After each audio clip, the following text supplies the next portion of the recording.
Hola, ¿qué tal? Buenas tardes o buenas noches. Nos da mucho gusto contar con su presencia en este espacio de actualización médica. Les doy la más cordial bienvenida al webinar Diagnóstico de Helicobacter pylori, enfoque actual y retos clínicos, que es un tema que sigue siendo crucial en la práctica clínica, pues de varias especialidades, ¿no? No solo la gastroenterología. Y bueno, esta charla organizada por Procupros, que es una empresa comprometida con la salud digestiva y el avance médico, tiene como objetivo generar encuentros formativos como este para brindar valor y respaldo continuo, pues, a la comunidad médica en general. Eh, yo soy Seriolita Norio Flores, soy médico especialista en gastroenterología y alta especialidad en endoscopia gastrointestinal y los estaré acompañando durante esta sesión que está principalmente dirigida pues a médicos especialistas, médicos de primer contacto y cualquier profesional de la salud que enfrenta día a día el reto de diagnosticar y tratar este tipo de infección. A lo largo de los siguientes minutos, pues vamos a revisar diferentes aspectos relacionados con esta bacteria, desde los fundamentos morfológicos, clínicos, epidemiológicos, todos los métodos diagnósticos disponibles, los errores frecuentes en la interpretación de los resultados y cuáles son los avances más recientes en cuanto a diagnóstico y por supuesto que el tratamiento que es fundamental. Y bueno, al final vamos a abrir un espacio para preguntas y respuestas en vivo. Eh, pues vamos a dar inicio. Voy a presentarles en primer lugar a nuestra panelista, quien es la doctora Adriana Castillo Frausto. Muchas gracias, doctora. La doctora es médico egresado de la Universidad Michoacana de San Nicolás de Hidalgo, en Michoacán. Y bueno, pues ella además hizo una especialidad en cirugía general en el Hospital General Central, de Chihuahua, y posteriormente realizó estudios sobre la paroscopía avanzada en el Hospital Juárez de México y finalmente una alta especialidad en endoscopía gastrointestinal en el Hospital Valentín Gómez Farías en la ciudad de Guadalajara. Actualmente labora tanto en el Hospital del Iste como cirujana general y en el Hospital Regional de Zona del IMSS como endoscopista, ambas instituciones en Morelia, Michoacán. Le agradezco mucho su participación, doctora, y bueno, en esta ocasión nos va a hablar sobre ese inquilino silencioso y las múltiples caras, una revisión para el especialista. Adelante. Muchas gracias, doctora. Pues vamos a iniciar. Le quise poner ese título porque ¿cuántos de nosotros no hemos tenido en nuestra consulta diaria al Helicobacter pylori? Y aquí, si pudiéramos levantar la mano, yo creo que la mayoría de los que estamos conectados tenemos pacientes con Helicobacter pylori. Entonces, es un inquilino que tenemos y que debemos de saber cuándo tratarlo, porque pues vive con nosotros, ya es parte de nuestra flora intestinal por el tipo de comida que hacemos. Entonces, ¿cuántos de ustedes han tratado a un paciente? Pues les comentaba, yo creo que muchos de nosotros, y sabemos todo realmente sobre este viejo conocido. Pues en sí vamos a tratar de abordar en esta plática de manera muy concreta, pues, qué es el Helicobacter, cuáles son las manifestaciones clínicas, los métodos diagnósticos disponibles. Posteriormente, mi compañero pues, nos complementará la ponencia. Entonces, iniciamos con una breve historia del descubrimiento que le puse yo de la ignorancia a la revolución. Se fijan, antes todo el mundo creía que el ácido era el que causaba las úlceras y entonces se dedicaron a crear medicamentos para bajar el pH del estómago y estuvimos intentando con múltiples medicamentos, con antiácidos y bueno, infinidad de cosas, hasta que después, sí, vino la revolución a este concepto y por eso ahora sabemos que el Helicobacter pylori muchas veces es el causante de esas gastropatías que nos generan una gastropatía ulcerosa. Entonces, me llamó la atención que estudiando en cuestión de la historia, Visocero en 1893, que era un médico veterinario, encontró el Helicobacter dentro del estómago del canino, ¿sí? Entonces lo dividió en tres, ¿no? El Helicobacter caninus, el Helicobacter gástrico y el Helicobacter duodeno. Y en algún tiempo se llegó a pensar que la bacteria también se encontraba en el estómago humano, sin embargo nunca lo encontraron hasta que después, fíjense, casi de 100 años, en 1982, Barry Marshall y Robin Warren, que fueron los que ganaron el premio Nobel por el descubrimiento, pues encontraron a la bacteria. Y entonces la pregunta ahí fue, pues, ¿por qué no la habían encontrado antes? ¿Por qué se tardaron 100 años en encontrarla? Pues fue básicamente porque no hacían las tinciones ni el reconocimiento de los sitios en donde tenían que tomar las biopsias para poder localizar a esta bacteria. Entonces, fíjense, nos costó 100 años el descubrimiento. Muy bien. Entonces, epidemiología global, este mapa que se ve un poco chico, pero miren, nos muestra cuál es la prevalencia. Lo puedo hacer más grande, qué bien. Entonces, fíjense la prevalencia aquí en México, más del 70%, ¿sí? Hay algunos otros países que no tienen datos, ¿sí? Sobre todo en África, y otros en donde aparentemente es menor la prevalencia de esta enfermedad, ¿sí? Pero nosotros somos un país con una alta prevalencia. Entonces, el Helicobacter pylori es una infección bacteriana crónica muy común a nivel mundial, y ya lo estamos viendo aquí en el mapa. En México, pues sigue siendo un desafío significativo. Estudios demuestran su seroprevalencia en adolescentes mexicanos de acuerdo al estudio de Constanza, pero pues yo creo que aquí estamos subdiagnosticando a los pacientes, y la utilidad de las pruebas diagnósticas ha sido evaluada en niños del noreste, de acuerdo al artículo de Mendoza y Barra, y los factores socioeconómicos son bien importantes: el saneamiento, las vías de transmisión oral fecal y fecal oral. Bueno, y en cuestión del mecanismo, ¡ay, qué barbaridad! El mecanismo de patogenicidad. Entonces, en la fase inicial, el Helicobacter pylori posee mecanismos de virulencia que solo pueden sobrevivir en el ambiente ácido y causar daño tisular. Esto, miren, se me hacía bien interesante porque decían, bueno, ¿cómo es que sobrevive al ácido el Helicobacter pylori si el ácido destruye comida? Entonces, es bien interesante cómo esta bacteria, ¿sí?, se aloja justamente en la pequeña capa que tiene nuestro estómago de bicarbonato, ¿sí?, en donde el pH, va a ser más grande la imagen, se encuentra neutro. Entonces, él vive perfectamente a gusto en nuestro estómago, ¿sí?, generando ureasa, como aquí lo pueden ver, ¿sí?, como la urea combinada con el CO2 más el agua que tiene nuestro estómago. Y esta es una reacción química que hace la bacteria, entonces genera ureasa. Esto hace que esa capa de ácido se aumente en nuestro estómago, eso baja el pH del ácido clorhídrico que tenemos, y esto, a su vez, si contamos con este BAC-A, que es una proteína, vacuoliza múltiples y hace uniones estrechas en el estómago, lo que genera, ¿sí? Aquí viene esta imagen que también nos muestra perfectamente cómo actúa el Helicobacter pylori con las adhesinas BABA y SABA, y entonces esto hace que el sistema de secreción de T4 agregue más Ka. Y finalmente, bueno, explicándolo, dirían nuestros pacientes en palabras de cristiano, ¿sí? Aquí los puntos claves para que el Helicobacter pylori genere su virulencia son 4.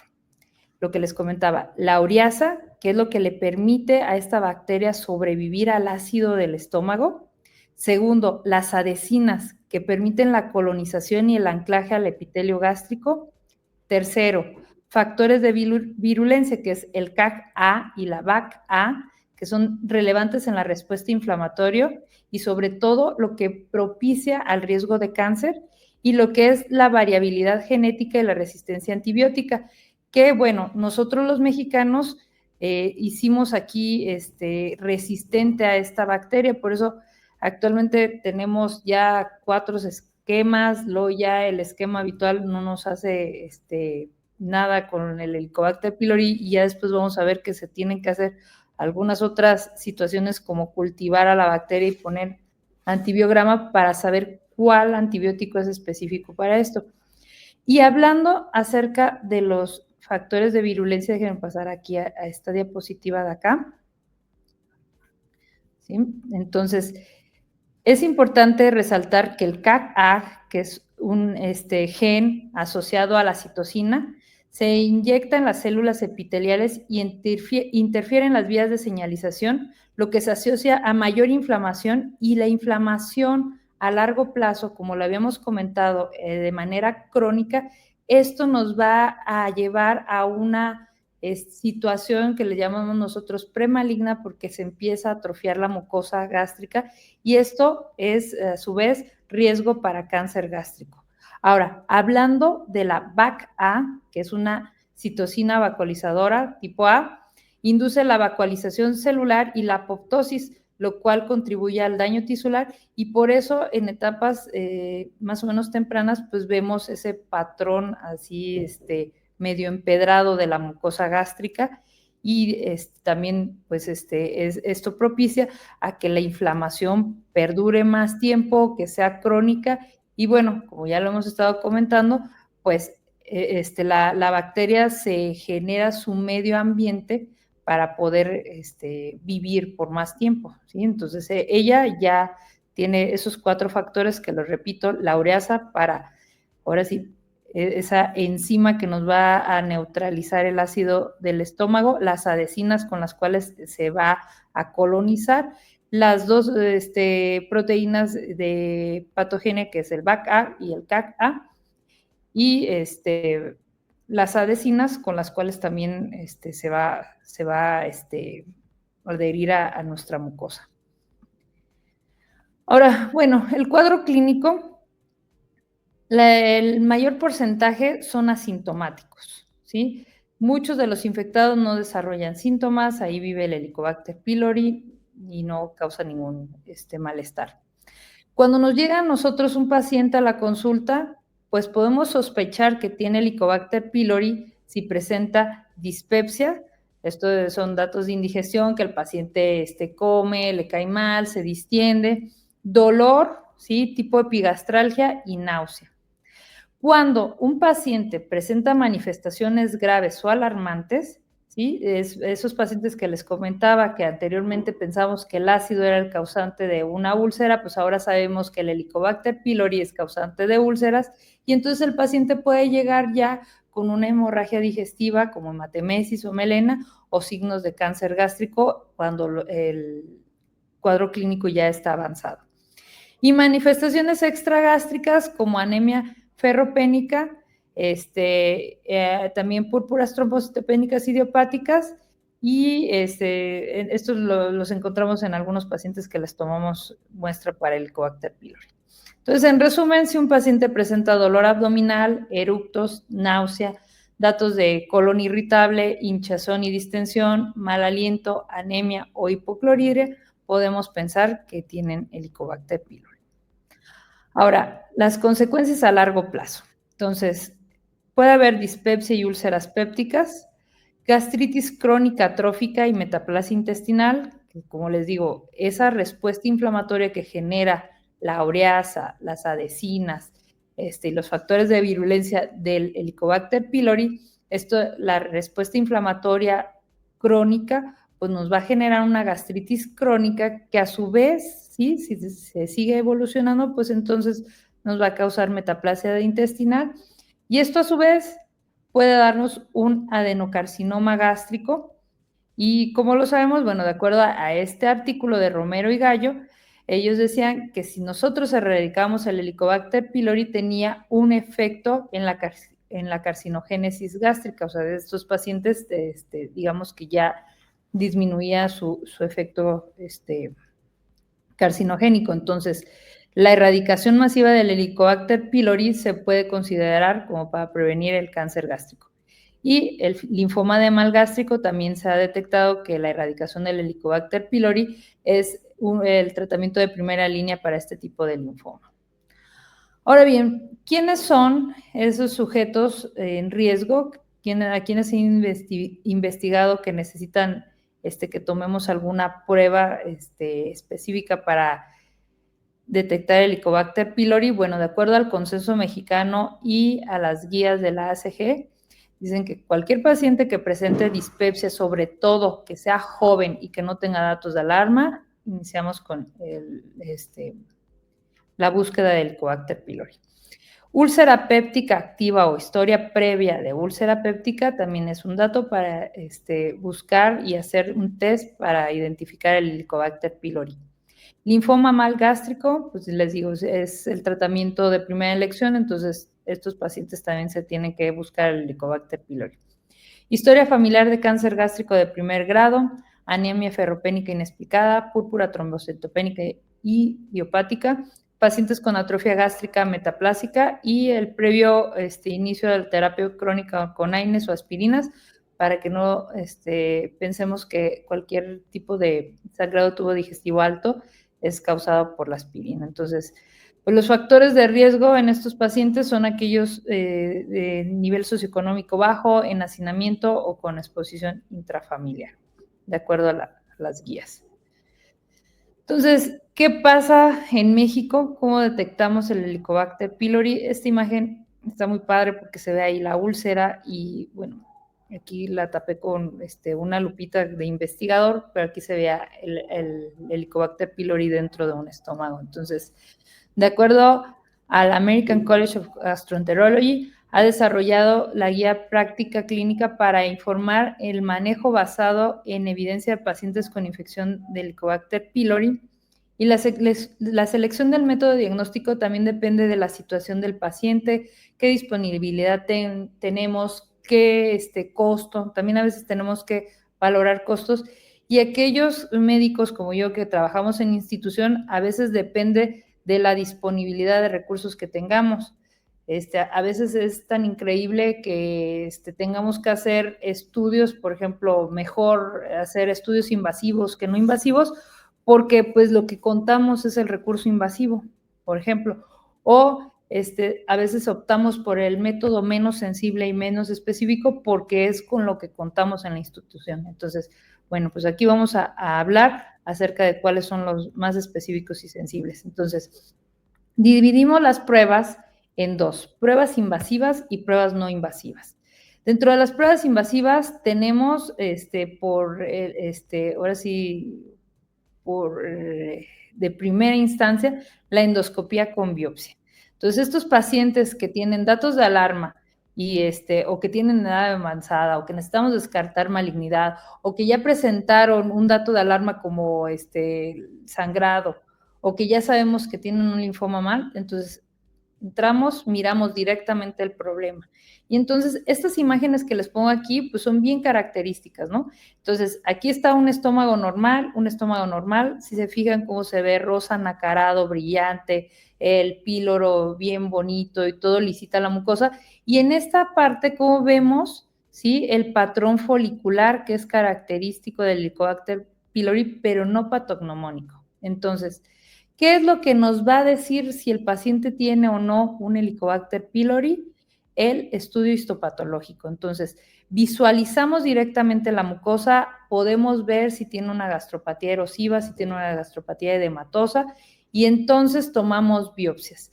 El protocolo que tomamos nosotros para el Helicobacter pylori se llama protocolo de Sidney, porque a veces me dicen, ¿por qué dice eso? Bueno, así es como lo nombraron, ¿verdad?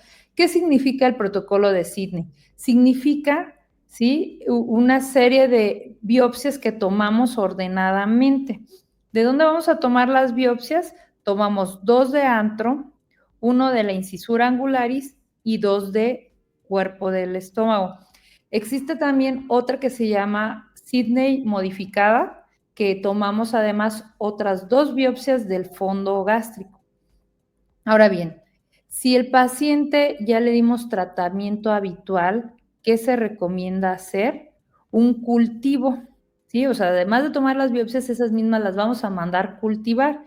Y esto, pues aquí les puse, fundamentalmente en casos de falla terapéutica. ¿Para qué? Para con un antibiograma guiar específicamente nuestro tratamiento hacia el antibiótico más específico que pueda erradicar al Helicobacter pylori. Y aquí también a estas muestras se les puede hacer una prueba rápida de urasa, ¿sí? Que es costo efectiva, detecta la actividad de la enzima del Helicobacter pylori en tiempo real. Entonces, ese también es muy útil. Dentro de las pruebas invasivas tenemos 3. La primera es la prueba de aliento con urea. El principio pues detecta el CO2 marcado producido por la ureasa del Helicobacter pylori tras ingerir urea marcada. ¿Qué ventajas tiene? Pues que esta es altamente sensible y específica, más del 95%. Es excelente para el diagnóstico inicial y confirmación de la erradicación y es una prueba no invasiva. O sea, no vamos a someter a un paciente a una endoscopía, al riesgo anestésico, a que nos broncoaspire. Entonces es una prueba fácil, rápida, sencilla. Sin embargo, ¿sí? Tiene una limitación. Requiere la suspensión del inhibidor de bomba de protones y antibiótico. Además de que debe de hacerse en un laboratorio que cuente con la prueba y que sea realmente seguro hacerla ahí. ¿Por qué seguro? Bueno, porque pues tenemos situaciones aquí en México en donde a veces los laboratorios, pues, no sé qué hagan con las pruebas, pero no son tan fidedignas. Entonces, no voy a hablar ahora sí de esa situación, pero esta es, digamos que, una prueba altamente sensible y específica. La siguiente, que yo creo que muchos de nosotros conocemos porque es la que cuentan las instituciones de salud en donde yo laboro, que es la detección del antígeno fecal para el Helicobacter pylori. Pues, ¿cuál es el principio de esta prueba? Es un inmunoensayo que detecta antígenos específicos para el Helicobacter pylori en heces.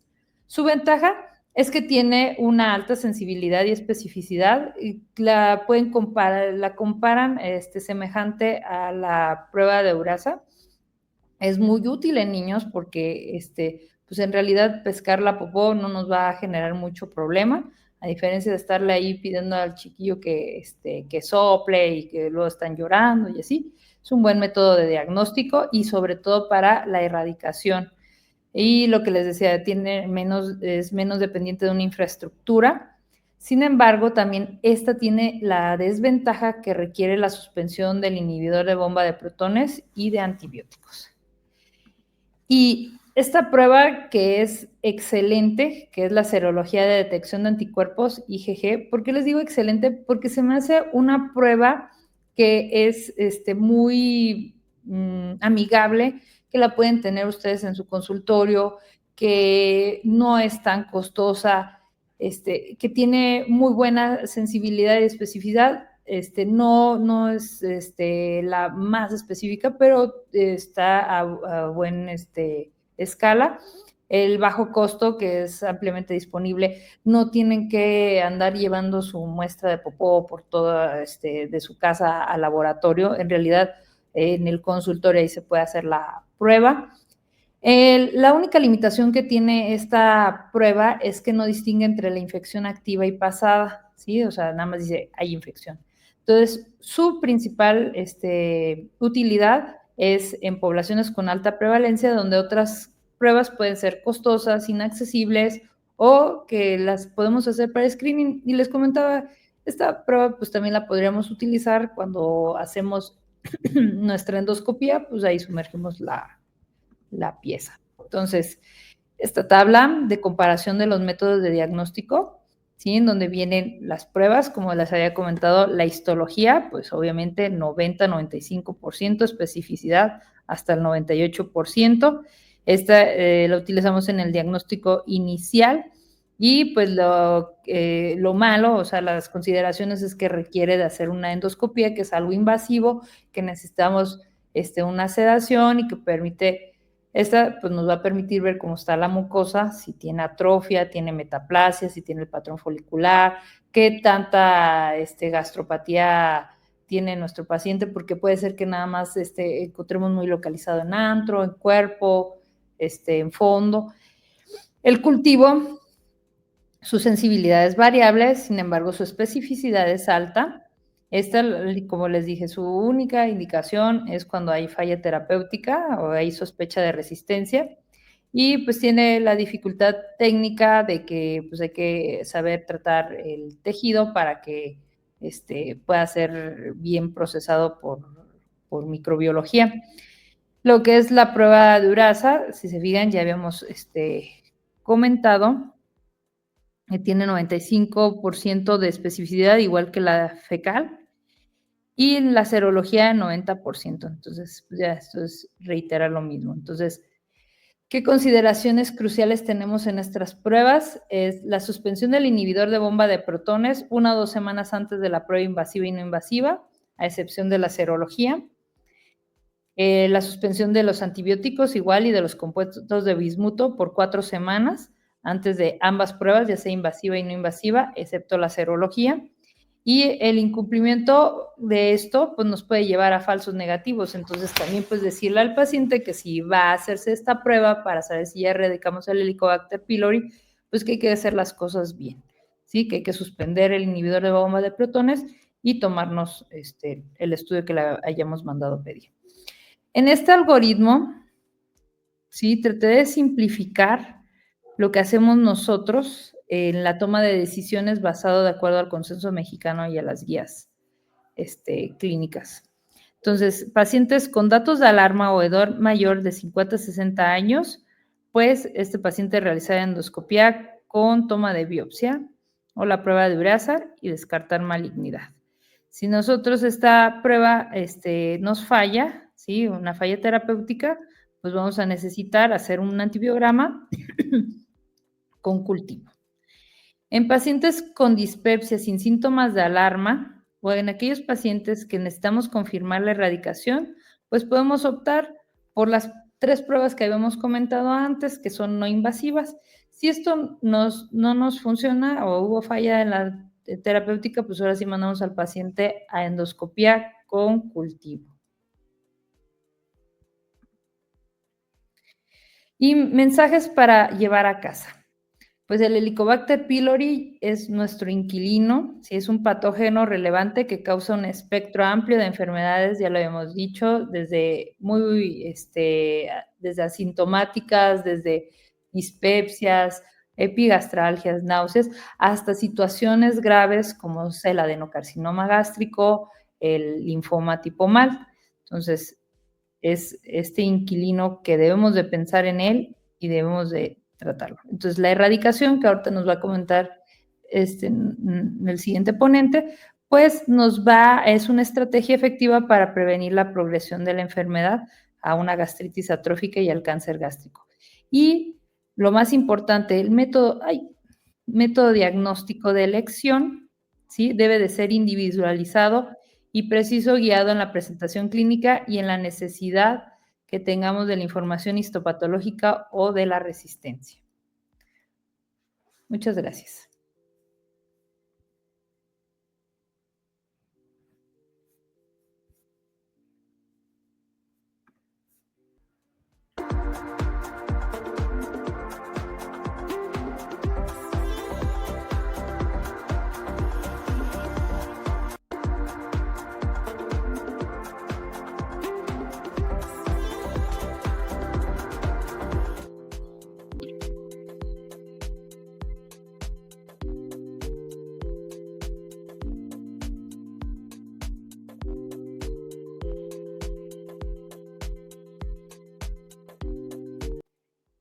El doctor Lahoud es médico con especialidad en gastroenterología y alta especialidad en endoscopía gastrointestinal en el Hospital General de México, doctor Eduardo Lisiaga. Y bueno, él tiene una amplia experiencia y trayectoria, obviamente en patologías digestivas, además de ser un excelente médico y endoscopista. Y bueno, el doctor nos va a hablar en esta segunda parte sobre todo de las consideraciones clínicas y un poquito más amplio sobre los retos actuales en el diagnóstico. Bienvenido, doctor. Muchas gracias por estar aquí. Muchas gracias, doctora Tenorio, por la presentación. Muchas gracias a Procupros por la oportunidad de presentar en este foro. Pero bueno, pasando un poquito ya en materia, vamos a darle continuidad aquí a la presentación, hablando de ciertas consideraciones clínicas y retos actuales que tenemos en el diagnóstico del Helicobacter. Vamos a empezar hablando de consideraciones clínicas en la interpretación de resultados y en las pruebas de erradicación. Sabemos que erradicar el Helicobacter es muy importante. El tratamiento del Helicobacter pylori lo vamos a realizar en varios contextos, dentro de los cuales la gran mayoría de los pacientes portadores de Helicobacter, sobre todo en nuestro país, vamos a hablar de individuos asintomáticos, donde todavía es controvertido si la erradicación es una técnica que debamos de realizar o no. Pacientes con enfermedad ulcerosa péptica, pacientes con cáncer gástrico no dependiente del cardias, pacientes con linfoma tipo MALT, dispepsia no investigada y pacientes con algunas otras condiciones donde también la presencia de Helicobacter puede jugar un papel en la fisiopatología. Entonces, la erradicación, ya sea de acuerdo a las consideraciones epidemiológicas de cada una de nuestras zonas geográficas, pues se lleva a cabo con medicamentos antibióticos y otros adyuvantes, los cuales van a lograr la erradicación de la bacteria. Sin embargo, yo ya tengo a mi paciente que llegó por alguna de estas condiciones. Decidí tratarlo, di el tratamiento completo, tuve un buen apego. Ahora, ¿qué hago? Después de los 14 días de tratamiento, que es la recomendación actual en nuestro país, ¿qué es lo que vamos a hacer? Y aquí entra el papel de la confirmación de la erradicación. Entonces, confirmar la erradicación. ¿Por qué? ¿Por qué debemos de confirmar la erradicación? Pues pareciera lógico para casi todos nosotros pensar, bueno, entonces yo ya di un tratamiento y quiero saber si funcionó. Entonces, ¿por qué voy a confirmar que mi paciente tuvo una erradicación adecuada del Helicobacter pylori? Es importante saber que muchas de las complicaciones y el hecho de erradicar se relaciona con una menor tasa de la aparición de las mismas. Como podemos ver en esta gráfica del lado izquierdo, es un estudio del American Journal of Gastro, donde se demostró que el hecho de retrasar la confirmación de erradicación en los pacientes que ya fueron tratados para Helicobacter pylori se asoció a un riesgo de tener una mayor tasa de complicaciones. Mientras más tiempo iba pasando desde el momento que el paciente finalizó el tratamiento al momento donde se realizó la confirmación de la erradicación, pues bueno, fueron apareciendo mayores complicaciones. Dentro de ellas, una de las más estudiadas es la recurrencia de una úlcera péptica o de la hemorragia digestiva. Ahora, ¿por qué erradicar? Erradicar nos permite eliminar la persistencia de condiciones inmunes que pudieran estar asociadas al Helicobacter pylori, como la rosácea, como la púrpura trombocitopénica o otras enfermedades inmunomediadas que tienen relación con el Helicobacter. También la presencia del linfoma tipo MALT. Recuerden que cuando hablamos de un linfoma intramucoso, la primera estrategia de tratamiento es la erradicación del Helicobacter. Por lo tanto, nos va a evitar que exista una persistencia de este linfoma. También nos va a prevenir la recurrencia de hemorragia en el contexto de enfermedad ulceropéptica y va a prevenir la aparición de dispepsia en los casos que sea una dispepsia asociada al Helicobacter pylori. Que recuerden que debe de haber un tiempo transcurrido de 12 semanas en los que no aparezcan síntomas después de una erradicación comprobada para poder asociar esta dispepsia al Helicobacter. Además, previene la aparición de complicaciones a largo plazo, como es el cáncer gástrico, que es la más temida por todos nosotros. Y además, comprobar la erradicación nos permite darnos cuenta y tener un mejor reporte de las resistencias antimicrobianas en nuestra zona. Ahora, a pesar de que las guías más actuales, que son la guía del Colegio Americano que se dio a conocer el año pasado y el Consejo de Maastricht 6, que se dio a conocer en 2022, pues existen todavía, aún así, sabiendo que hay tasas de eficacia de los tratamientos actuales entre el 50 y el 85%, todavía existen tasas muy bajas de confirmación y estos estudios se han hecho en su gran mayoría en Estados Unidos, donde podemos ver en toda la distribución geográfica que existe una gran heterogeneidad en los pacientes que son retesteados para poder comprobar la erradicación. Como pueden ver, esto va tan bajo como desde el 9% hasta el 45%. Y esto sigue siendo un porcentaje muy bajo. ¿Cuántos pacientes que nosotros vemos en nuestra consulta a veces no son llevados a una confirmación de erradicación por múltiples factores? Se ha tratado de identificar los factores asociados a esto, sin embargo, pues por cuestiones de que no se ha llegado a un consenso de cuáles podrían ser, se ha investigado nada más quiénes son los que más mandan a erradicar. Y lo que podemos ver en estos dos estudios, un estudio realizado en Europa y otro realizado de igual manera en Asia, podemos ver que el hecho de que los pacientes sean tratados por un médico especialista o por personal especialista en el campo de la gastroenterología, podemos ver que las tasas de comprobación de erradicación, suelen ser mayores, con tasas de comprobación entre el 60 y el 80%. Y cuando hablamos de personal que no tiene una especialidad afín a la gastroenterología, vemos que las tasas son menores del 50%. Además, vemos que el hecho de que los pacientes sean ambulatorios aumenta las tasas de erradicación versus así el paciente recibió de forma intrahospitalaria el tratamiento. Entonces, esto es importante porque aquí en México no es una práctica tan común, pero existen otras escuelas donde, sobre todo en los pacientes hematológicos, en los pacientes de reuma, tienden a tratar al paciente en la hospitalización. Entonces, esto sí tiene que ver significativamente con qué tanto se realiza una confirmación de erradicación. Si el paciente se le realiza una nueva endoscopía por algún otro motivo distinto a la confirmación de erradicación, ya sea seguimiento de gastritis, de linfoma, etcétera, pues bueno, vemos que la tasa de comprobación es mayor, ya que pues ya estamos en el momento de la endoscopía y es más sencillo realizar una confirmación en ese momento. Los mismos resultados que se reproducen del otro estudio, donde vemos que la tasa de erradicación es muchísimo mayor cuando los pacientes tienen un seguimiento por un personal del área de la gastroenterología o afines. Cuando los pacientes tienen seguro, realmente no hay mucha diferencia. Y pues bueno, no hubo ningún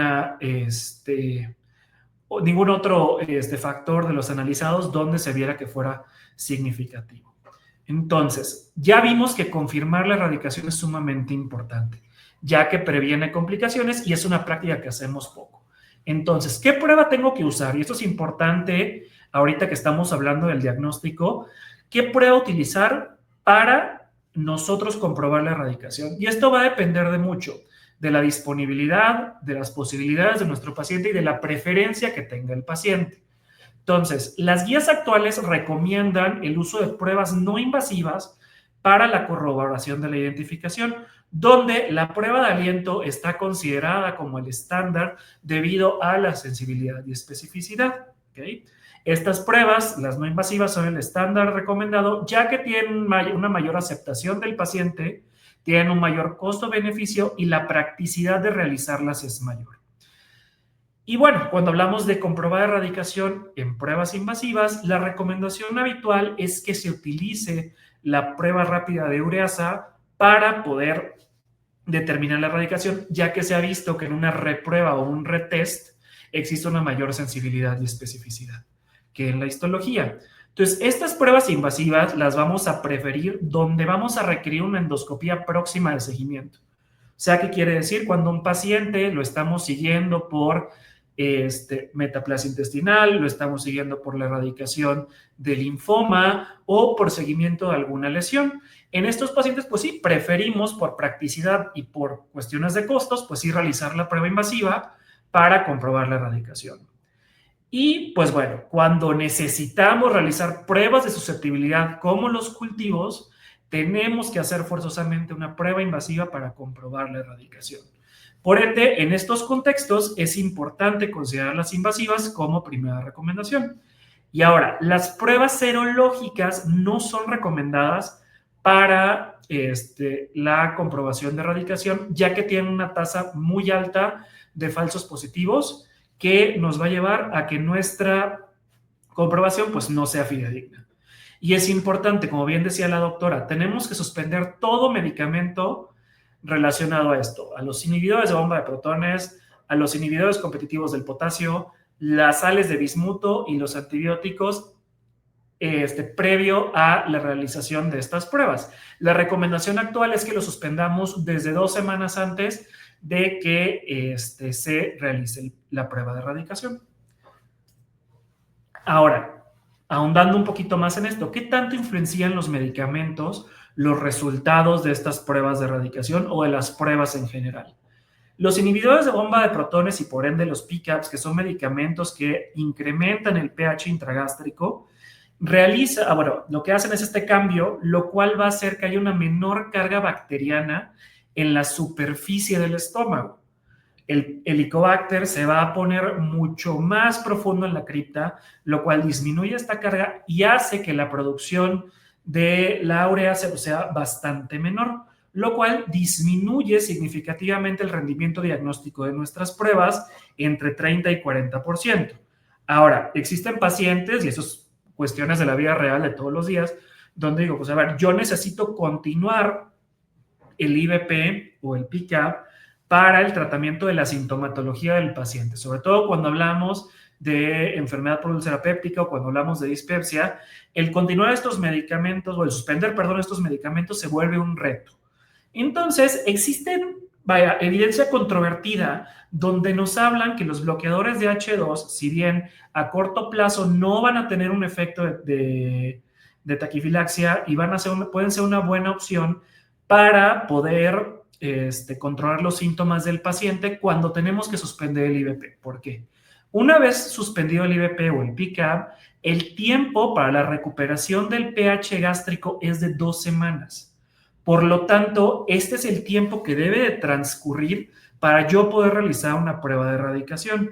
Los H2 se ha reportado en la literatura que el tiempo de recuperación del pH intragástrico es de 2 días. Entonces, con suspender el medicamento pocos días antes de la prueba de erradicación, puedo obtener un resultado sin tanto sesgo.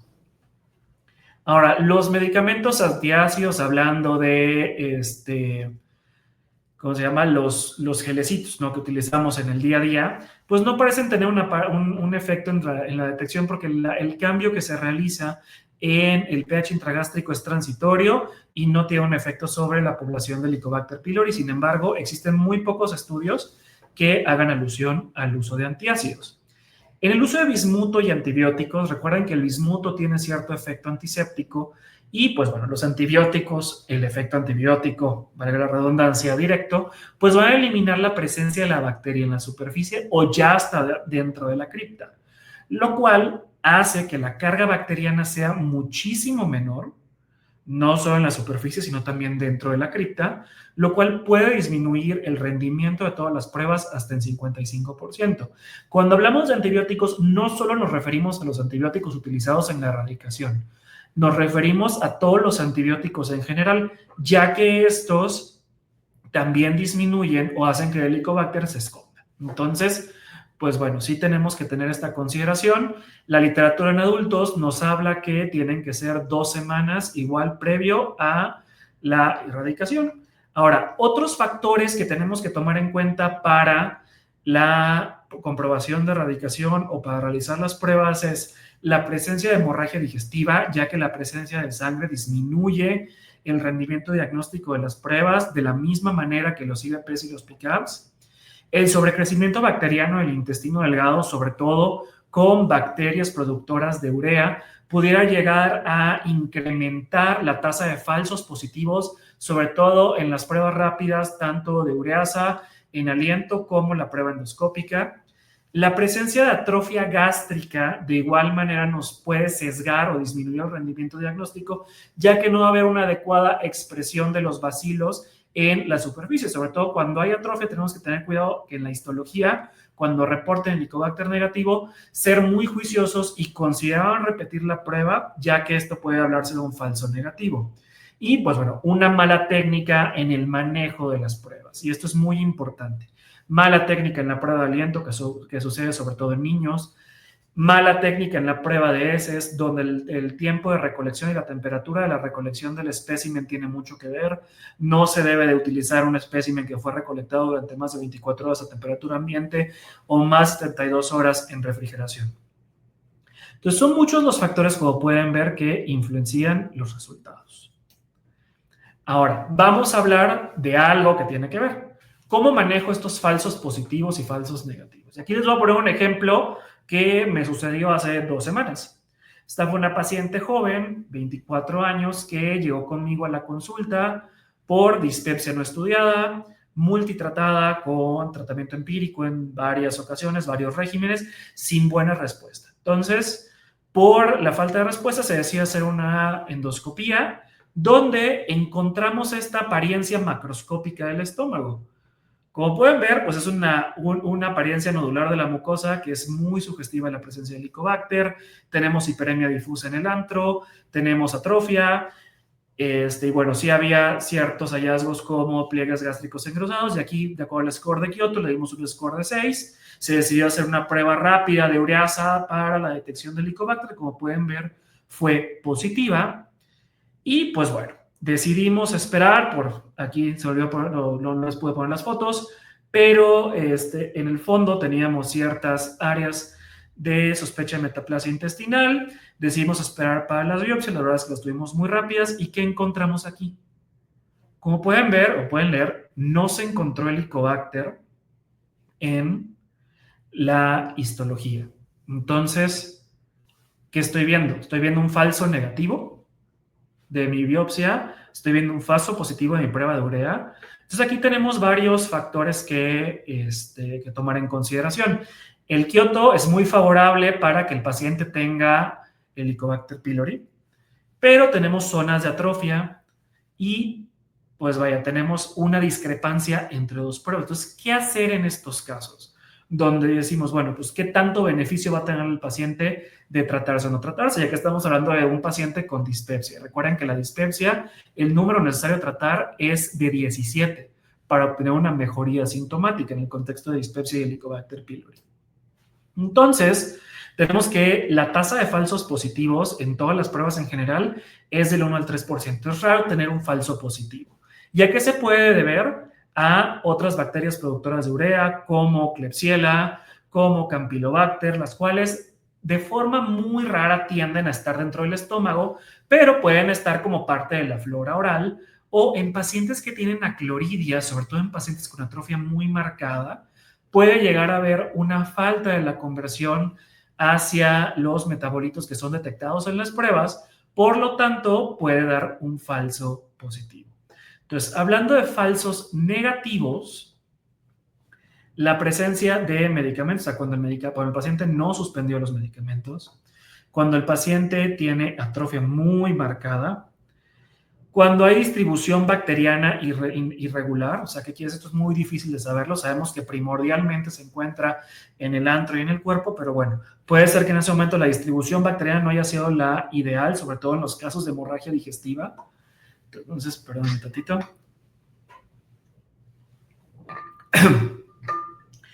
La presencia de cambios anatómicos como pacientes que fueron sometidos a gastrectomía o a cirugía bariátrica puede cambiarnos también la presencia de Helicobacter en los sitios habituales. Y pues bueno, la presencia de bilis dentro del estómago puede llegar también a darnos falsos negativos en las pruebas, ya que modifica el pH. Entonces, ¿qué es lo que se hace en estos casos donde la sospecha es alta, donde tenemos todas estas condiciones, a excepción de los asintomáticos, donde tenemos que ser juiciosos y tratar el Helicobacter para poder obtener una mejoría clínica o poder tener una mejoría terapéutica en nuestros pacientes? Entonces, lo que se propone actualmente es realizar un abordaje de 2 pasos. ¿A qué me refiero con esto? El abordaje de 2 pasos quiere decir, si yo comprobé la erradicación de mi paciente o si yo hice el diagnóstico del Helicobacter de mi paciente, como en el caso que vimos antes, con prueba de urea y biopsia, entonces tengo que utilizar un abordaje distinto, donde no utilice yo un metabolito, o sea, no es válido la prueba rápida de ureasa y utilizar la prueba de aliento, porque detectamos al final lo mismo. Entonces se recomendaría utilizar una prueba distinta. Entonces, ¿qué fue lo que hicimos en el caso de esta paciente? se decidió realizar un antígeno en heces, el cual fue positivo. Entonces, en nuestro abordaje de 2 pasos ya tenemos 2 pruebas positivas. Por lo tanto, consideramos un resultado positivo de Helicobacter pylori e indicamos tratamiento de erradicación. Entonces, traté de sintetizar un poquito estos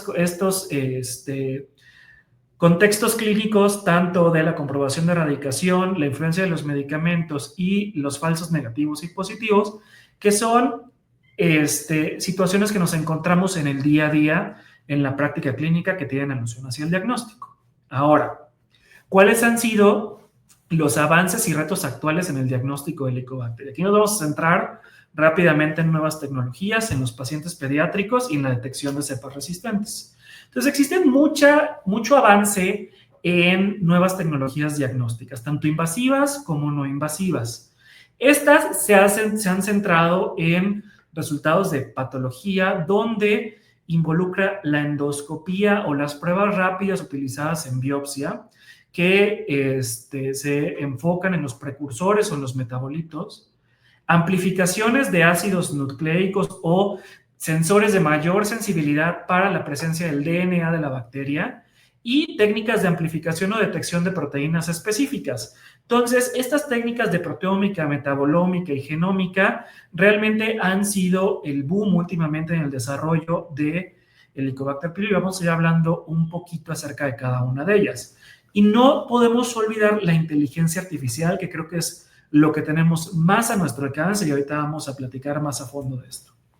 Entonces, hablando de técnicas invasivas, es decir, las que requieren de endoscopía para poderse realizar, tenemos la inteligencia artificial, donde con modelos de deep learning o modelos de redes neuronales convolucionales, hemos llegado a crear algoritmos basados en la clasificación de Tokio, basados en imagen, los cuales nos van a ayudar o auxiliar en la detección de todas las variables de esta clasificación, haciendo que el diagnóstico de Helicobacter sea mucho más on point y que sea de manera inmediata.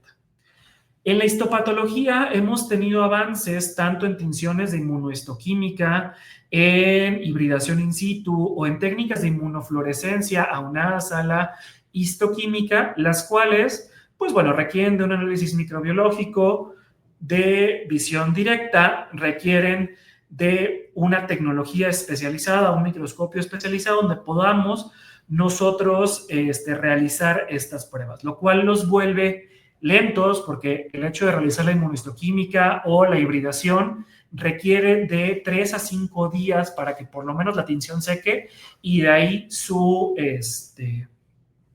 diagnóstico.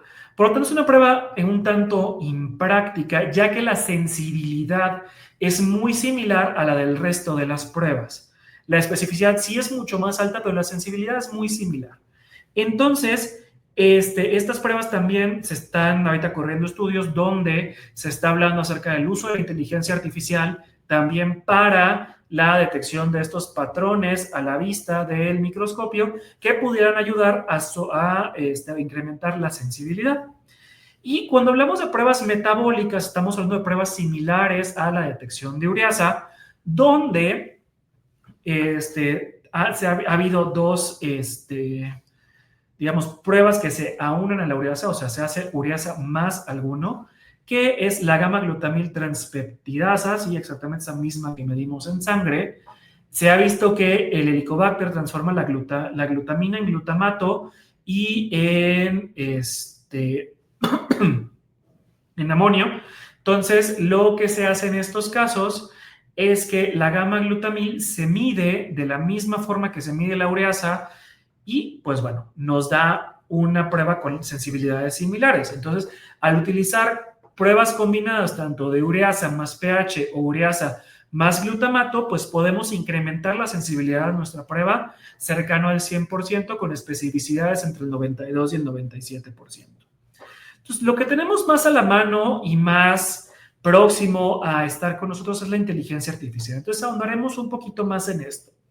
Cuando hablamos de inteligencia artificial, les voy a presentar el estudio como pivotal donde se realizó el uso de inteligencia artificial para el diagnóstico de Helicobacter pylori.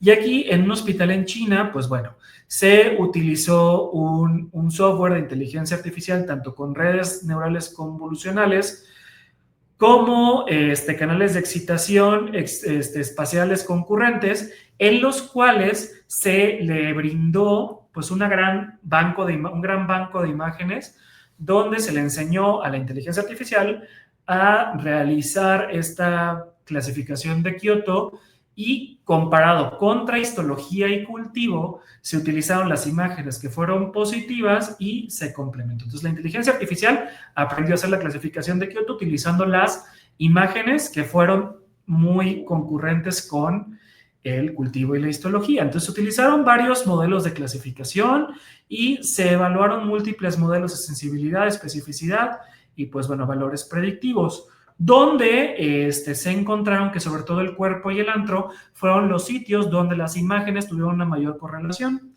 y lo cual nos dio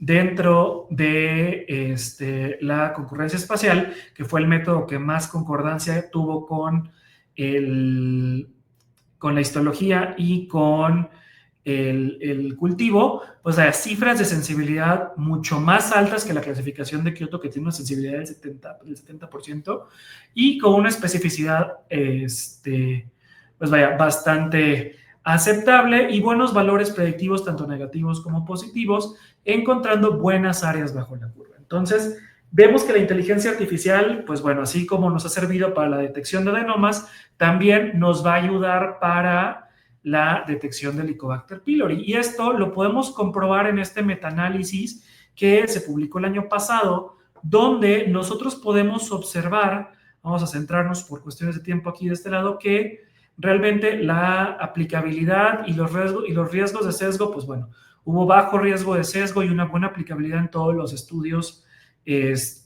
involucrados en este metaanálisis, y lo que pudimos ver es que tanto la sensibilidad como la especificidad de la gran mayoría de los estudios donde se utilizó inteligencia artificial, viéndolo aquí por separado y aquí en el conjunto, podemos ver que se sitúan pues bastante por arriba del área de la curva tradicional, lo cual nos indica que la inteligencia artificial pues sí es una tecnología que nos va a ayudar para el diagnóstico certero y preciso del Helicobacter pylori al momento de realizar nuestra endoscopía de diagnóstico. Ahora, pasando a otras técnicas no invasivas, tenemos tecnologías que están centradas en la detección de antígenos y reacciones antígeno-anticuerpo, donde se han realizado en sangre, heces y saliva, donde, pues bueno, podemos ver que tanto las toxinas de Helicobacter, la presencia de anticuerpos en sangre por métodos de ELISA, por métodos de inmunocromatografía y por métodos de reacción antígeno-anticuerpo, pues bueno, son los que se utilizan actualmente para la gran mayoría de las pruebas rápidas, han tenido pues sí rendimientos similares a los ya existentes. Por lo tanto, se han agregado segundos pasos diagnósticos o segundas pruebas como Western blot, aglutinación en látex o inmunosensores como comprobadores, lo cual nos va a hacer que en el algoritmo de 2 pasos de pruebas tengamos ya la certeza diagnóstica. Entonces, esto se puede hacer dentro de la misma placa. ¿Okay? Ahora, tenemos otra prueba no invasiva que es el MALDI-TOF, que es por espectrofotometría de masas. El MALDI-TOF es un viejo conocido, ¿por qué? Porque es una prueba que se ha utilizado en múltiples laboratorios, que es creo que el estándar actual para la detección de qué bacteria es en los cultivos. O sea, cuando metemos las botellitas de cultivo o las placas de cultivo dentro de la máquina, nos detecta por espectrofotometría láser cuál es la bacteria, o sea, el género y la especie, y nos puede dar ya el reconocimiento de ciertos patrones moleculares asociados a resistencia. Ahora, se ha encontrado que en heces podemos llegar nosotros a utilizar esta técnica de espectrofotometría láser para identificar el Helicobacter directamente en las heces y caracterizar las cepas que sean resistentes, sobre todo resistentes a claritromicina. Entonces, esto nos va a ayudar a poder dar un tratamiento de forma dirigida de primera instancia sin necesidad de hacer otras pruebas como PCR, lo cual nos va a brindar un un estudio que es muy rápido y muy eficaz para la detección de cepas resistentes. Entonces, esto es algo que ya se puede utilizar. Sin embargo, ¿cuál es la desventaja de esto? Aparte de que se requiere el equipo especializado, pues que va a depender mucho de cuáles sean las cepas que están programadas dentro de la detección. Acuérdense que las cepas van a variar mucho de acuerdo a la región geográfica. Entonces, no es reproducible utilizar el mismo equipo con la base de datos china en la base de datos europea. La población europea, perdón, y viceversa. Entonces, sí es necesario que cada centro tenga su base de datos de las cepas que van a ser identificadas. Otra cuestión que tenemos es la amplificación de ácidos nucleicos. ¿Qué hace la amplificación de ácidos nucleicos? Incrementa, o sea, nosotros detectamos el DNA de la bacteria, ¿no? Entonces, lo que hace es incrementar la detección o incrementar por medio de circuitos de amplificación térmica, isotérmica y por circuitos de amplificación de cepas de DNA o cuestión de Uriona caspasas, donde se incrementa la cantidad de ADN encontrado en las diversas muestras, que puede ser tanto invasivo en la mucosa gástrica, pero puede ser en heces, saliva o placa dental, lo cual puede reducir la tasa de falsos negativos, sobre todo con el uso concomitante de IVPs y antibióticos, ya que a pesar de tener una baja carga bacteriana, la detección de DNA bacteriano va a ser amplificada y va a incrementar las tasas de detección.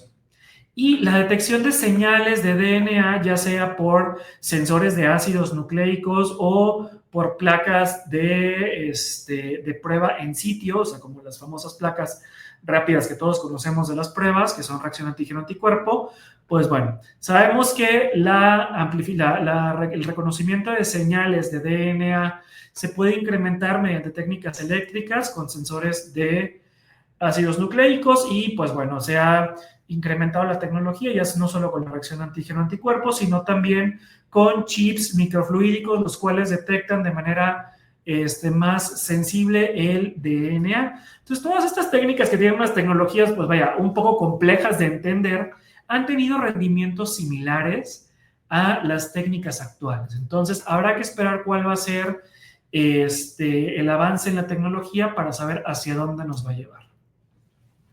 Ahora, otro reto que vemos hoy en día es el diagnóstico en pacientes pediátricos. Recuerden que los niños no son adultos chiquitos, entonces, tomando las recomendaciones más actuales para el diagnóstico y tratamiento de Helicobacter en niños, vemos que el diagnóstico en pacientes pediátricos debe ser una investigación orientada en la búsqueda de la causa subyacente de los síntomas. Es decir, los niños con dispepsia, que es una de las causas más comunes de atención pediátrica, no tienen que ser sometidos a una prueba de búsqueda de Helicobacter como en los adultos. Esta búsqueda solo se va a realizar, o sea, en los niños se prefiere primero hacer una endoscopía y solo si existe evidencia clínica o endoscópica de infección.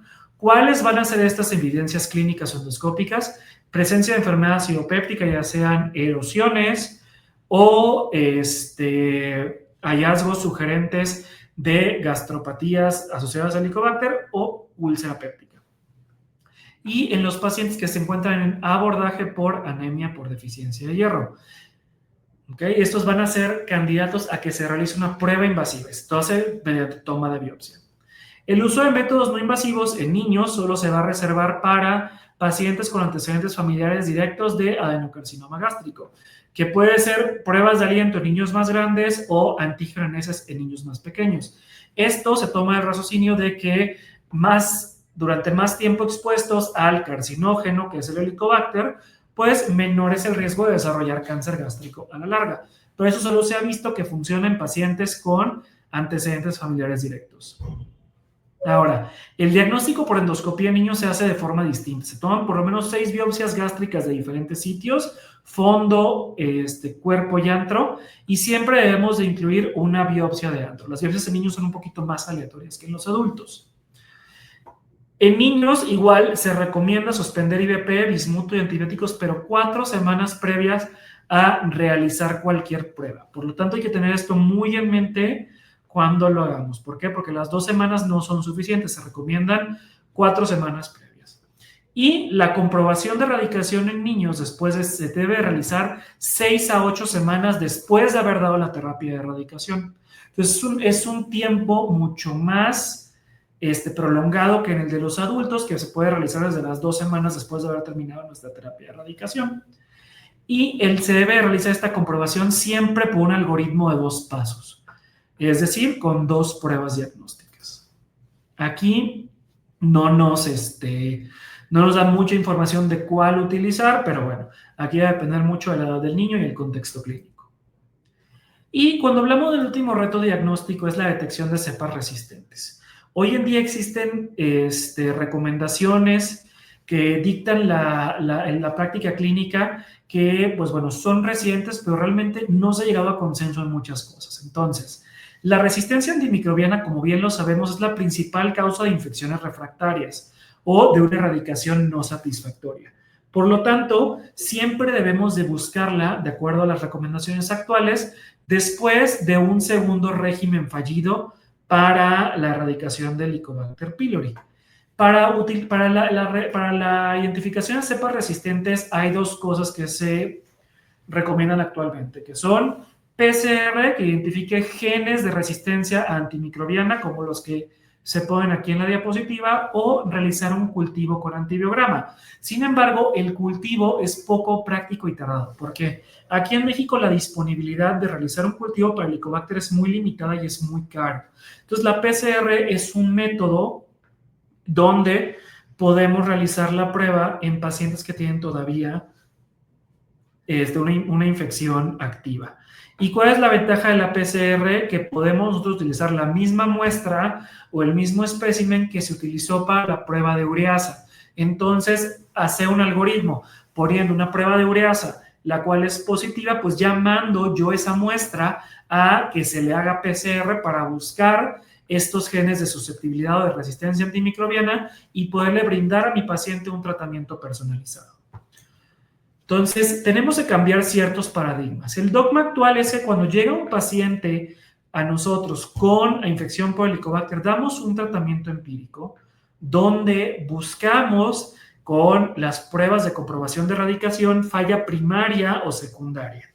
Y ya después de una falla secundaria, nos vamos a las pruebas de susceptibilidad para dar un tratamiento dirigido. Sin embargo, con todas estas tecnologías de las que les he hablado y todas estas consideraciones, pues tenemos que tomar como la base de nuestra pirámide que sí, en un futuro vamos a tener acceso a pruebas moleculares de susceptibilidad, las cuales van a detectarnos de forma rápida y oportuna patrones de resistencia que nos van a llevar a un tratamiento dirigido y, por último, llevarnos a una mejor erradicación del Helicobacter pylori.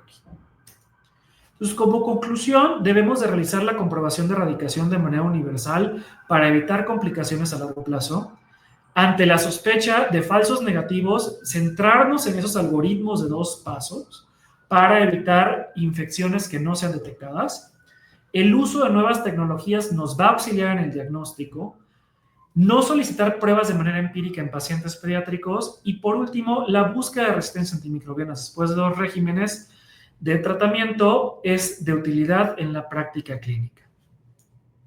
Muchísimas gracias. Sé que es mucha información que tenemos que digerir, pero bueno, son cuestiones que nos van a ir alcanzando en nuestra práctica clínica y que le van a brindar un mayor beneficio a nuestros pacientes.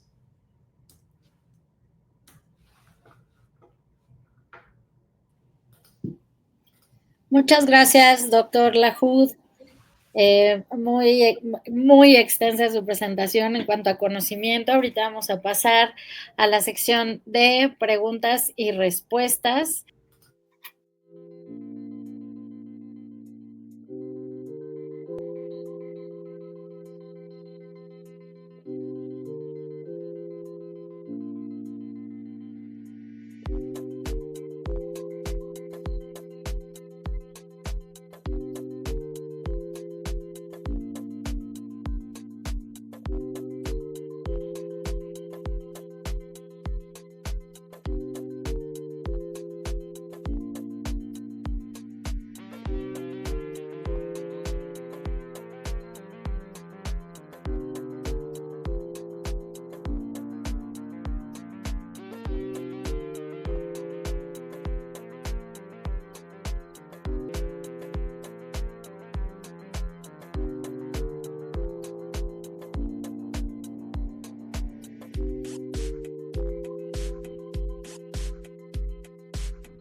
Quisiera empezar por el principio. Y aquí sí quisiera que quedara muy claro para todos los médicos que nos están escuchando. En un país como el nuestro, que tiene una muy alta prevalencia de Helicobacter pylori y que además somos un país catalogado como de riesgo bajo a intermedio en cuanto a la relación con cáncer gástrico, es realmente costo efectivo buscar y erradicar el Helicobacter pylori a toda la población. Bueno, realmente, digo, como bien dice la doctora, pues sí es una cuestión muy controvertida todavía, ¿no? ¿Por qué? Porque México es un país, como lo dijo, con muy baja incidencia de cáncer gástrico, pero con muy alta incidencia de Helicobacter pylori. Entonces, realizar un abordaje test and treat a todos los pacientes no se considera actualmente una práctica benéfica en nuestro país. Podemos encontrar Helicobacter por algún motivo en una biopsia o como abordaje de alguna otra cosa, pero realmente ¿qué tanto se va a beneficiar nuestro paciente de brindarle un tratamiento sin tener una indicación absoluta o clara de creo que todavía no estamos ahí en nuestro país. Exactamente, a diferencia de los países asiáticos, en donde pues ellos sí tienen esta práctica de salud pública, porque pues tienen un alto riesgo de cáncer gástrico, ¿no? Además, los que hemos tratado el Helicobacter pylori con el tratamiento erradicador, pues no es un tratamiento muy agradable. ¿Sí? El paciente tiene muchas manifestaciones, les causa mucha náusea, son muchos antibióticos, ¿sí? Les digo, el tratamiento erradicador es una bomba al estómago, entonces realmente no lo toleran tan así como dicen las guías. O sea, los que estamos viendo pacientes, eso no viene en los libros de que el paciente te va a hablar a los 3 días de que ya no tolera no sé cuál utilicen ustedes, me gusta la presentación Pilopac, y la verdad es que no es algo muy agradable para el paciente, o sea, realmente lo sufre durante los 14 días de tratamiento. Sí, realmente es un tratamiento complicado, sobre todo las estrategias de tratamiento, ¿no? Los que estamos tomando actualmente de la terapia cuádruple, donde el metronidazol, pues sí es un medicamento de poca tolerancia, sobre todo en las dosis que se tiene que dar, y esto pues impacta en la adherencia. Entonces, realmente crear resistencias sin una indicación clara de tratar al paciente, creo que el sobrediagnóstico de infección por Helicobacter o el creer que todo Helicobacter debe ser tratado, siendo que no es una práctica todavía tan práctica en nuestro país. Claro, eso es algo muy importante y que sí quisiera que a todos nuestros médicos les quedara claro. ¿Cuáles son las indicaciones precisas para buscar y tratar Helicobacter pylori? Ambos lo dijeron, pero me gustaría que lo dejaran muy, muy enfáticamente en claro. Claro, estamos hablando de la ulcerosa péptica, que es hasta así absoluta, el cáncer, la presencia de adenocarcinoma gástrico, linfoma tipo MALT, antecedentes familiares de haber tenido adenocarcinoma gástrico, y pues bueno, en algunos sitios o algunas escuelas la dispepsia no investigada. Sí, y esa era mi siguiente pregunta. Realmente, ¿cuál es el abordaje de la dispepsia?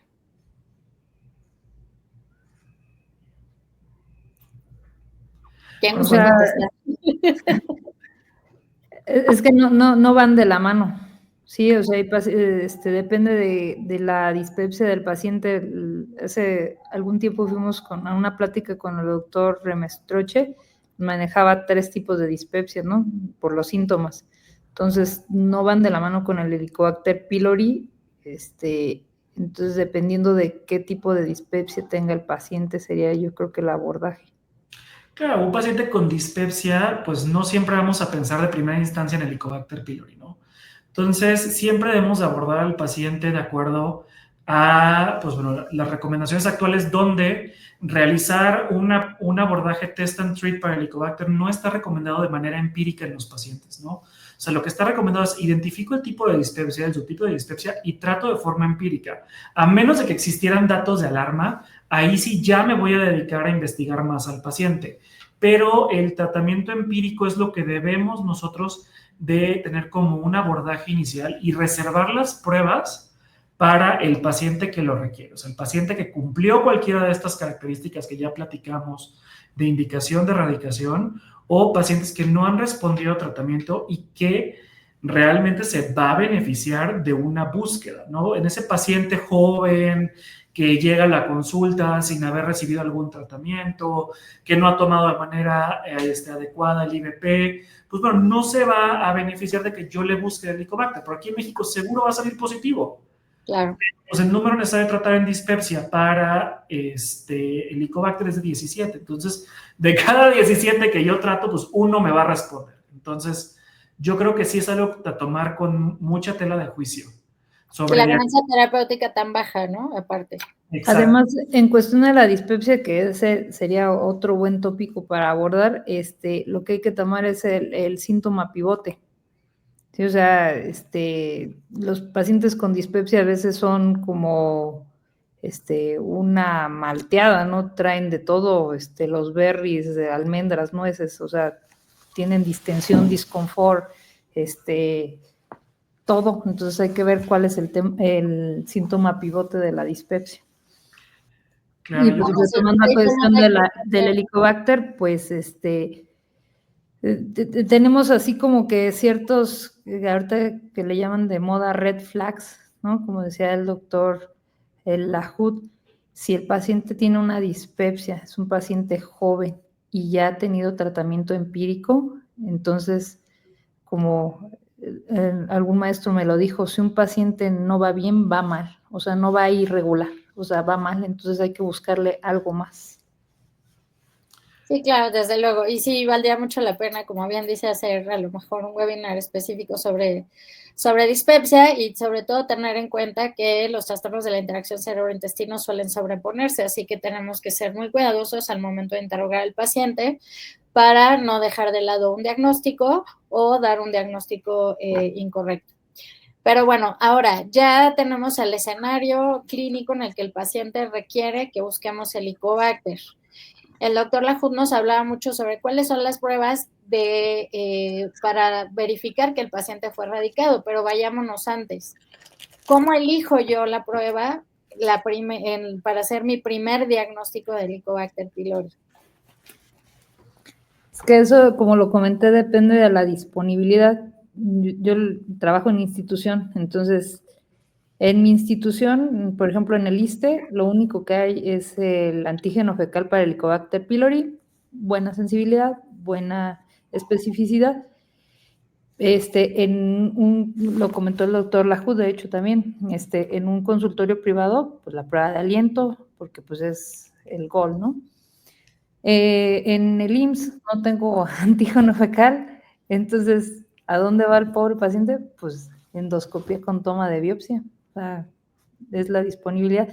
Y yo particularmente estoy con una tendencia a la prueba de serología, porque la verdad la podemos hacer en el consultorio, o sea, te compras tu caja, se la haces y puede ser, hasta el paciente lo toma como más cómodo porque se la hiciste ahí mismo, o sea, ya tenemos ahí la prueba, pero con sus asegúnes también. Sí, claro, hay mucho ojo y no recomendaría que esta fuera una práctica, por lo menos no sé si en Chile.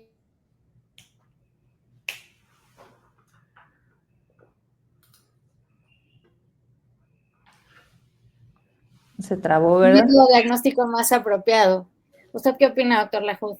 Se trabó un poquito. ¿Me puede repetir la pregunta, porfa? Decía que ya que decidimos que el paciente es el candidato para buscar el Helicobacter, ¿cómo elige la prueba? Ya que tenemos un paciente que, pues bueno, sí le voy a buscar el Helicobacter, aquí va a depender mucho, como decía la doctora, ¿no? Del contexto de cada paciente. Entonces, si es un paciente que yo tengo que someter a una endoscopía para alguna otra cuestión, porque tiene datos de alarma, porque sus síntomas lo ameritan, yo utilizo, pues sí, una técnica invasiva porque ya voy a invadir al paciente. Costo-beneficio, si yo tengo un paciente que ya va a ser invadido, entonces prefiero una prueba invasiva. En este caso, dependiendo de los hallazgos endoscópicos, ya veremos si me iría por la prueba histológica, de acuerdo a todo lo que ya les comenté de lo que podemos llegar a encontrar que nos da un falso negativo en la biopsia y realizo pues ya sea la prueba de detección rápida de ureasa. Ahora, cuando es un paciente que no tengo una indicación por qué realizar una endoscopía, sí, mi primer abordaje es la prueba de aliento, ¿ok? Porque sí, digo, son porcentajes mínimos, pero a veces esos porcentajes sí pueden llegar a hacer la diferencia en la sensibilidad que tiene con la prueba de antígeno fecal.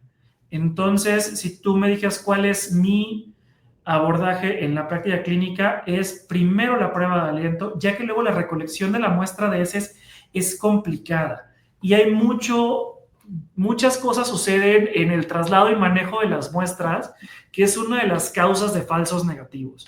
Entonces, la prueba de aliento se hace rápido, en sitio, y me permite identificar de forma inmediata si el paciente tiene o no. Muy bien, tenemos aquí una pregunta de alguno de nuestros médicos que nos hace el favor de escucharnos. Y bueno, nos plantea un paciente con sospecha de reflujo que dice tiene hernia hiatal y reflujo severo, supongo que se refiere a los síntomas que son severos, con pocos cambios gástricos en la endoscopía, que es candidato a no sé qué es IQ, pero no acepta, supongo que es intervención quirúrgica, ¿no? Bueno, no sé, pero no acepta. ¿Debemos erradicar el Helicobacter pylori? Bueno, aquí sería importante ver si nuestro paciente realmente de qué estamos hablando, ¿no? ¿De reflujo o de dispepsia? Entonces, sí ver el perfil sintomático de nuestro paciente. Hay que recordar que no existe una asociación entre una mejoría clínica en los pacientes con enfermedad por reflujo y la erradicación del Helicobacter pylori. Entonces, si el paciente, el perfil sintomático y los hallazgos endoscópicos son concordantes con enfermedad por reflujo, no tenemos ninguna indicación de tratar el Helicobacter pylori. Ahora, si hablamos de un paciente con dispepsia, un paciente con pobre respuesta a terapia empírica de dispepsia, que también tiene, pues, cierto grado de atrofia, que tiene metaplasia intestinal, que tiene antecedentes de carga genética para cáncer gástrico, ahí yo sí indicaría un tratamiento para el Helicobacter pylori. Pero en el caso de un paciente meramente con síntomas y hallazgos endoscópicos de reflujo, yo no lo indicaría, ya que no tiene ninguna alteración. Se habla en ciertas cuestiones que el Helicobacter pylori pudiera llegar a ser un factor protector para enfermedad por reflujo. Esto es muy controversial, la verdad es que la calidad de la evidencia que nos dice esto es muy pobre. Entonces, realmente si el paciente es meramente un paciente con reflujo, yo no recomendaría el tratamiento.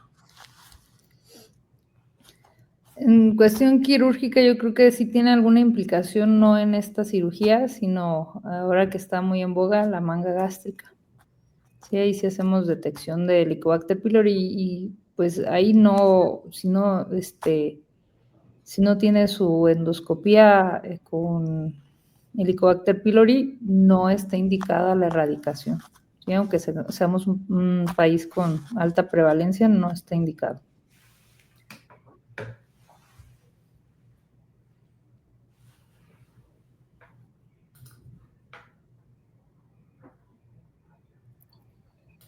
Muy bien, no sé si nos puedan, bueno, ya que ambos son endoscopistas, para los médicos que no están muy familiarizados, ¿nos podrían hablar de qué se trata la clasificación de Kioto?